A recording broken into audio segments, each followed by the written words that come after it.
Əgər imama şiddətlə bağlana bilsə, Allah and olsun ki, xoşbəxt olacaq. O bizi xoşbəxtliyə aparacaq. Kərbəla şəhidləri bilmirdilər nə olacaq. Nə başlarına gələcək, qiyamətə qədər nə olur, İmam Hüseynin hədəfi nədir, heç nə bilmirdilər. Bilmirdilər, başa düşmürdülər.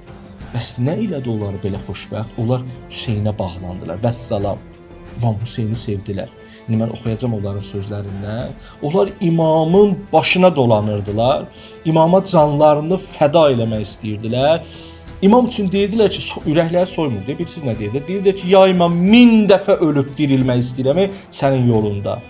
Sən mənə deyirsən ki, imam onlara deyirdi ki, mən istəmirəm. Bax, sabahlarım hamımız öləcəyik ya. İstəmirəm. Vallahi beyyəti üzərinizdən götürün. Bu İmam Hüseynin sözü deyir. Deyirdi ki, əzizlərim, ey Allah, ibadallah deyirdi. Ey Allahın bəndələri, üzərinizdən beyyətimi götürürəm. Onların işi mənləndir. Hamımız sabah öləcəyik. Gedin. Deyirdilər ki, ya Hüseyin, bu sözü niyə bizə deyirsən? Bax, belə deyirdilər. Deyirdilər ki, biz necə gedək? Hara gedək? Biz sənin üçün 1000 dəfə ölüb dirilməyə hazırıq, ya Hüseyin. Bizim eşqimiz belədir. Görürsünüz, insan imamətə bağlansa, heç hədəfdən xəbəri olmasa da, imamətə bağlanmaq axır onun aqibətini şərafətli eləyəcək. Ona görə də mən deyirəm, ciddi mövzu budur insan üçün. İnsan üçün ciddi mövzu budur. Neyniyim ki mən?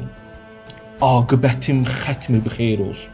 Aqibətim gözəl olsun. Yəni imamətə necə eləyim bağlanım? Heç vaxt ola bilməz ki, insan imamətə bağlansın, onu sevsin və onu yaxşı yerə qismət eləməsinlər. Onun əlindən tutmasınlar. Ümumiyyətlə ona xoşbəxtçilik nəsib olmasın. Mümkün deyil. Tarixdə belə şey olmuyor. İmamətdən qaçıblar deyə bədbəxt oldular.